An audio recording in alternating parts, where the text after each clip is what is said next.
Hey guys, what's going on? Megan here. Good to be back. All right, let's get straight to it. 20 mistakes you guys make that's hurting your sleep and obviously hurting your testosterone in the process. This one is very common. So, training too hard, too late. I'm gonna put that one that really hurts your sleep, right? This one is a very common mistake a lot of you guys make, where you lift really heavy, whether it's squats, deadlifts, bench, whatever, and you do it really close to bedtime. And obviously, I explained that many times. It really hurts your sleep because your adrenaline is through the roof. Your fight or flight is turned on. Your sympathetic nervous system is jacked up, and that makes it very hard for you guys to fall asleep and stay asleep.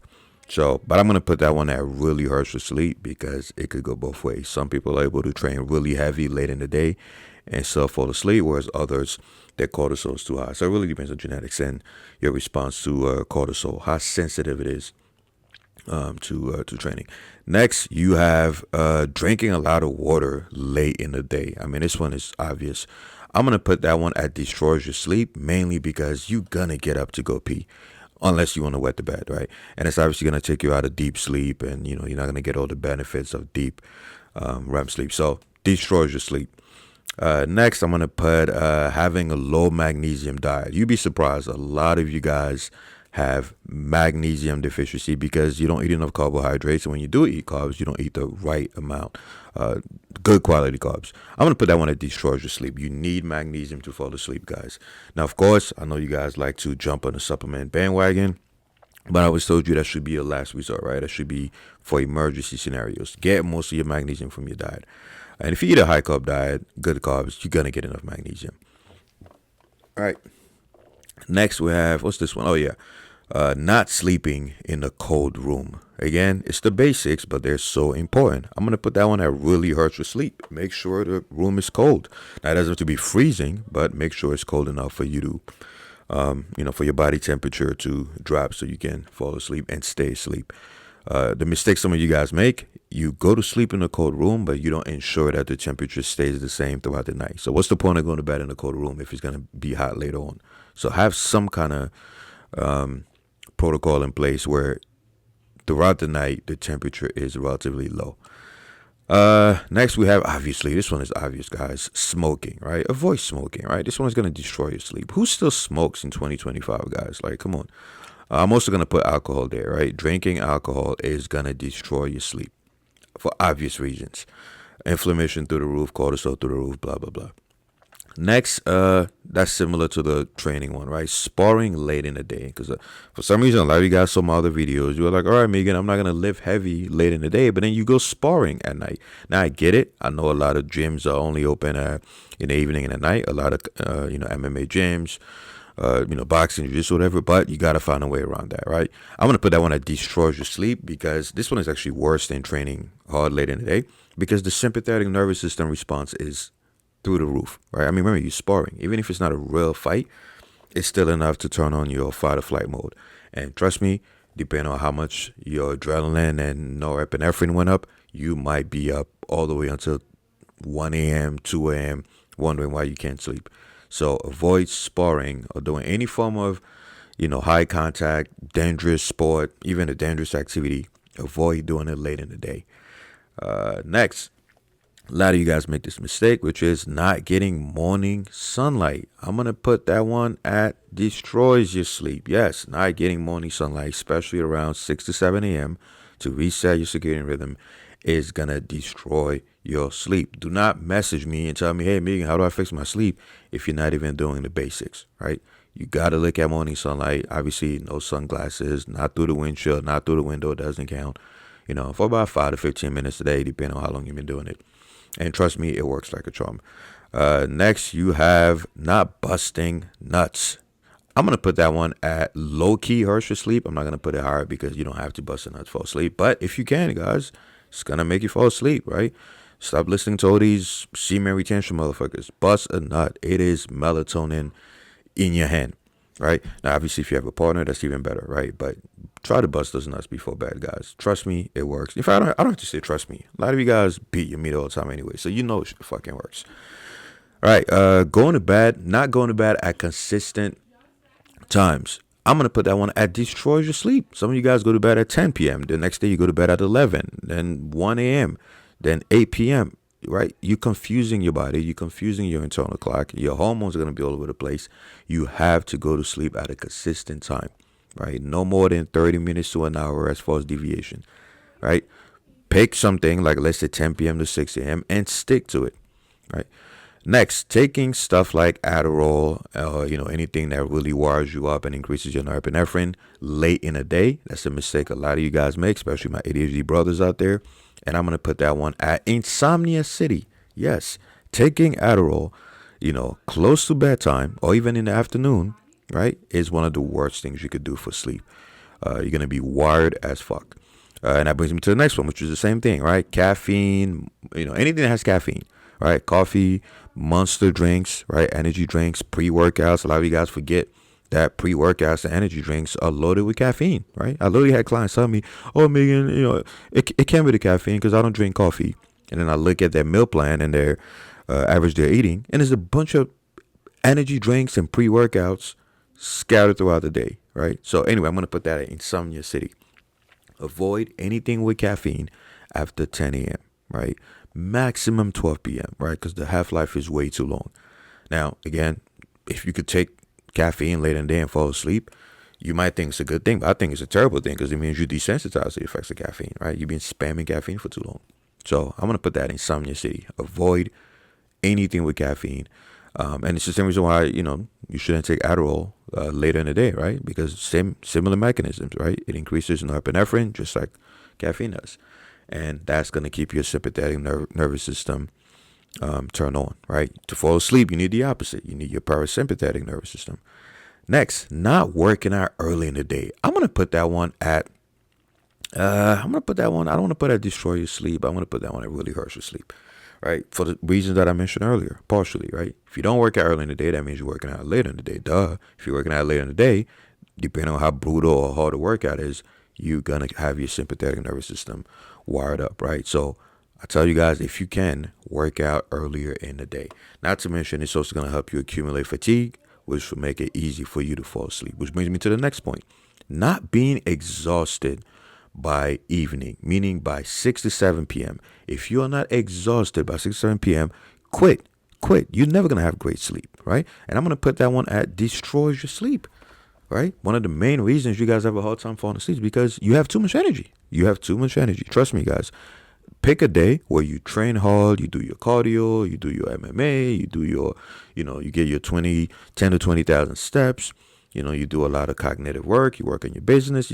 Guys, by 6, 7 p.m. on that day, you will be literally struggling to stay awake, right? You have it backwards, guys. Anyone who tells me, oh, I have a hard time falling asleep, I'm like, you're not tired, bitch. You're not tired. It should be the opposite. You should be saying, Megan, it is 6 p.m. and I cannot stay awake.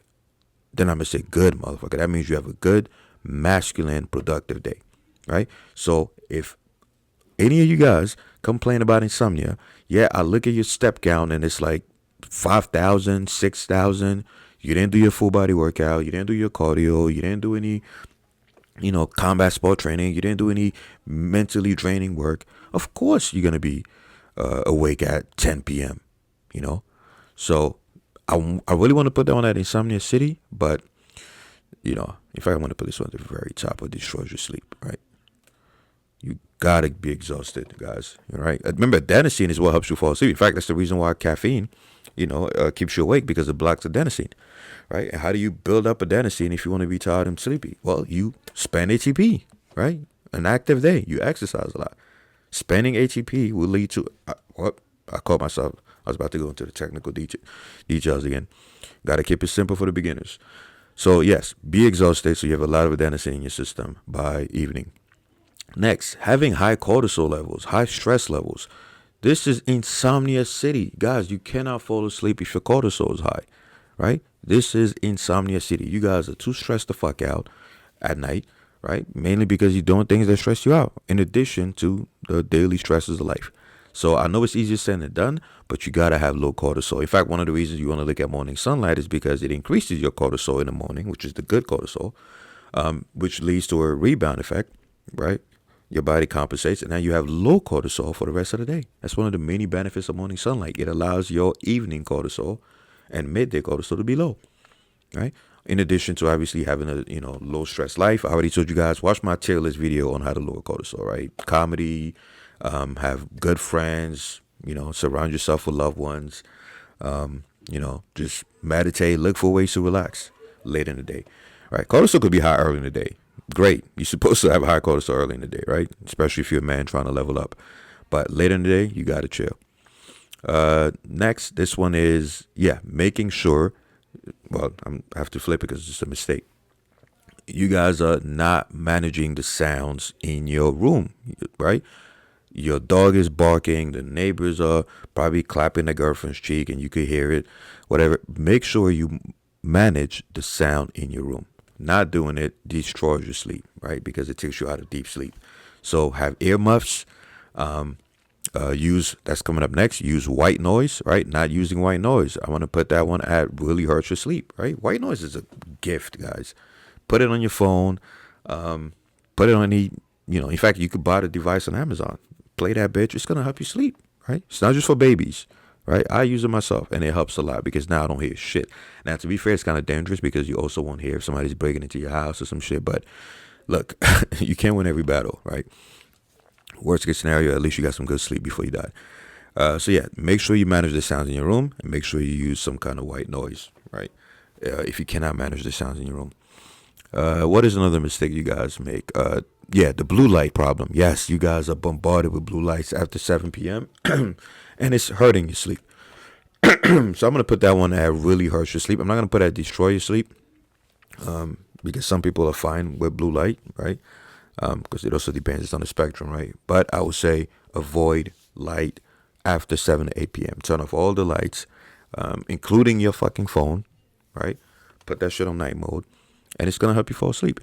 By the way, so far, look at how many mistakes a lot of you guys make. Be honest, right? Go to the comment section and write how many of those so far you guys are making. It's going to help with the engagement too anyway. All right, next, being deficient in micronutrients. I want to put that at insomnia city. Of course, if you're deficient in key micronutrients, right, just like magnesium, you're going to have a hard time falling asleep, guys, right? Because your cortisol is going to be high, your T level is going to be low, your growth hormone is going to be up and down. You know the deal, guys. So make sure you eat a micronutrient-rich diet. And over 90% of people are deficient in at least one micronutrient. Next, not having a pre-bed routine, a checklist of things such as what I'm going over in this video, that you're doing about 1 hour before bed. Have a checklist, right? Have a routine where you're like, okay, one, I'm going to make sure this is done. Do not rely on memory.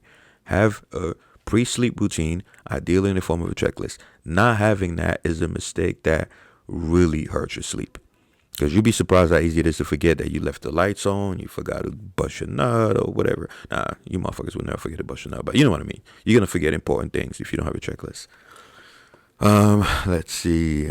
What's the next one? Oh, yeah. This one is coming up soon, so I'm going to leave that one for last. What's this? Yeah, taking naps too close to bedtime. Obviously, this one is going to really hurt your sleep, right? It's the mistakes a lot of you guys make where you take your naps too late in the day, like 4, 3, 5 p.m., and then you wonder why you can't fall asleep at 10 p.m., so avoid that. Next, you have eating big meals close to bedtime. That one destroys your sleep, and you'd be surprised how many of you guys do it. Do not eat big meals. My recommendation is 2 to 3 hours before you're supposed to fall asleep. So if you're supposed to fall asleep at 10, your last meal should be around 7 p.m., especially if it's a big meal, right? And you guys know why. Digestion is going to, make you toss and turn. It's going to raise your body temperature, right, which defeats the purpose of this one right here.